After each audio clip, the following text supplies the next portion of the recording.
कोशिका के भाग में क्या क्या आता है उसको देखना है ना। तो कोशिका के भाग में पहला बात है कोशिका झिल्ली। तो कोशिका झिल्ली क्या होती है इनको समझना है। ये देख रहे हो हमारे जो स्किन है ये कोशिका को जो कवर करके रखा हुआ है, जो कोशिका को क्या करता है कवर करके रखता है, उसको क्या कहते हैं कोशिका झिल्ली। ठीक ना।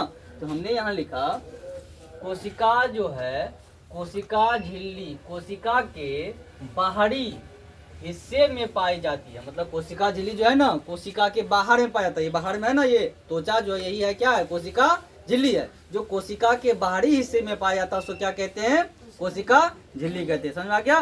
कोशिका झिल्ली किसको कहते हैं कोशिका के जो सबसे बाहर में होता है, कोशिका के सबसे बाहरी हिस्से में जो पाई जाती है उसे क्या कहते हैं कोशिका झिल्ली कहते हैं।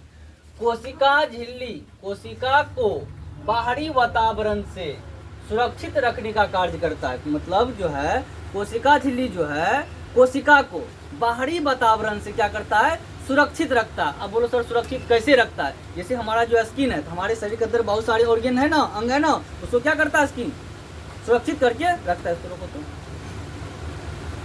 तो कोशिका झिल्ली का काम है कोशिका को बाहरी वातावरण से सुरक्षित रखना। जैसे हमारा त्वचा क्या करता है हमारे शरीर के अंदर जितने भी अंग है उनको क्या करता है बाहरी वातावरण सुरक्षित रखता है ना, उसी तरह कोशिका झिल्ली जो है बाहरी वातावरण से कोशिका को क्या करता है सुरक्षित रखने का काम करता है। ठीक ना। अब आता है कोशिका भित्ति। कोशिका भित्ति क्या होता है, ये कोशिका भित्ति जो है पेड़ पौधा में पाया जाता है और कोशिका झिल्ली जो है वो मनुष्य में पाया जाता है, जीव जंतु में पाया जाता है। हमेशा याद रखना है कोशिका झिल्ली जो है वो जीव जंतु में पाया जाता है और कोशिका भित्ति जो है वो किस में पाया जाता है पेड़ पौधा में। याद रहेगा ना कोशिका भित्ति किसे पाया जाता है पेड़ पौधा में। यह पादप कोशिका का बाहरी हिस्सा होता है। पादप का मतलब होता है पेड़ पौधा। पादप का मतलब क्या होता है पेड़ पौधा। ठीक ना। कोशिका भित्ति जो है वो पादप यानी कि पेड़ पौधा में जो है पाया जाता है और वो पेड़ पौधा का बाहरी हिस्सा होता है। कोशिका भित्ति केवल पैरों में पाई जाती है। कोशिका भित्ति किसमें पाई जाती है सिर्फ और सिर्फ पेड़ पौधा में पाई जाती है। कोशिका भित्ति के अंदर कोशिका झिल्ली पाई जाती है। कोशिका के भीतर क्या पाया जाता है कोशिका झिल्ली पाई जाती है। जानवरों में कोशिका भित्ति नहीं पाया जाता। हमने पहले बताया ना कि जानवर में जो है कोशिका भित्ति नहीं पाया जाता। कोशिका भित्ति किसमें पाया जाता है पेड़ पौधा में। याद रहेगा ना कोशिका भित्ति जो है वह पेड़ पौधा में पाई जाती है। ठीक है। अब आता है कोशिका द्रव। ये कोशिका द्रव क्या है तो कोशिका द्रव एक जेली जैसा पदार्थ, जेली समझते हो ना चिपचिपा गाढ़ा सा चिपचिपा पदार्थ होता है। इसके अंदर कोशिका को चलाने की सारी मतलब सभी चीजें विद्यमान रहती है। मतलब कोशिका द्रव जो है ये चिपचिपा सा गाढ़ा एक तरल पदार्थ होता है। ठीक ना। जो कोशिका को चलाने के लिए सारी चीज इसमें क्या होती है विद्यमान रहती है। कोशिका द्रव के अंदर कोशिकांग पाए जाते हैं। कोशिकांग मतलब कोशिका का अंग पाया जाता है। जैसे माइटोकॉन्ड्रिया, राइबोसोम या माइटोकॉन्ड्रिया क्या है इसके बारे में पहले ही बताया ना। माइटोकॉन्ड्रिया किसको कहते हैं मुंह का ट्राई इधर आ रहा है ना, चलो ऑन करो।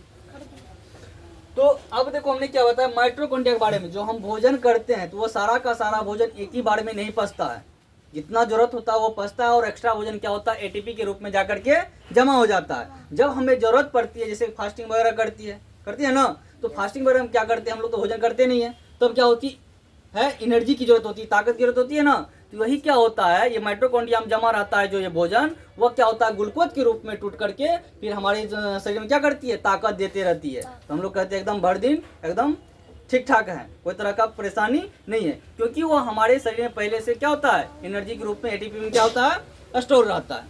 उसी को हम क्या कहते हैं माइटोकॉन्ड्रिया। और माइटोकॉन्ड्रिया को powerhouse of the cell कहा जाता है, ऊर्जागिरी कहा जाता है माइटोकॉन्ड्रिया। याद रहेगा ना ऊर्जागिरी किसको कहा जाता है माइटोकॉन्ड्रिया को, याद रखना। अब आता है केंद्रक। केंद्रक जो है कोशिका के अंदर पाया जाता है, गोल सी संरचना होती है। केंद्रक जो होती है कोशिका के अंदर पाई जाती है और ये गोल सी संरचना होती है। केंद्रक कोशिका का अहम हिस्सा होता है। केंद्रक जो है कोशिका का अहम हिस्सा होता है। केंद्रक के बिना कोशिका खत्म हो जाती है। अगर केंद्रक कोशिका में नहीं रहेगी तो कोशिका क्या होती है खत्म हो जाती है। केंद्रक के अंदर गुणसूत्र या जीन पाए जाते हैं। केंद्रक के अंदर क्या पाया जाता है? गुणसूत्र या जीन पाया जाता है। और बताओ कि मानव में गुणसूत्र की संख्या कितनी होती है? 46 होती है। मानव में गुणसूत्र की संख्या कितनी होती है? 46। याद रखना है। जो कोशिका की संख्या को बढ़ाने का काम करता है, गुणसूत्र क्या करती है? कोशिका की संख्या को बढ़ाने का काम करती है। केंद्रक के भीतर, केंद्रक भी एक झिल्ली से घिरा होता है। केंद्रक भी क्या होती है? एक झिल्ली से घिरा होती है। जिस झिल्ली को क्या कहते हैं? केंद्रक झिल्ली कहते हैं। जिस झिल्ली से घिरा होता है उसको क्या कहते हैं? केंद्रक झिल्ली कहते हैं। हम लोग इससे पहले क्या पढ़ चुके थे? कोशिका के आधार पे जंतु कितने भागों में बांटा था? 2 भागों में। अब फिर कल पढ़ेंगे केंद्रक के आधार पे जंतु को कितने भागों में बांटा है। तो वो भी 2 भागों में बांटा है। पहला है प्रोकैरियोटिक और यूकैरियोटिक। तो कल पढ़ेंगे। याद रखना है कि कोशिका को के आधार पे जंतु कितने भागों में बांटा है? 2। एक कोशिकीय जीव और बहुकोशिकीय जीव। कल पढ़ेंगे हम लोग केंद्रक के आधार पे। केंद्रक के आधार पे जीव को कितने भागों में बांटा है? तो 2 भागों में बांटा गया है। पहला है प्रोकैरियोटिक और दूसरा है यूकैरियोटिक। तो कल पढ़ेंगे प्रोकैरियोटिक और यूकैरियोटिक।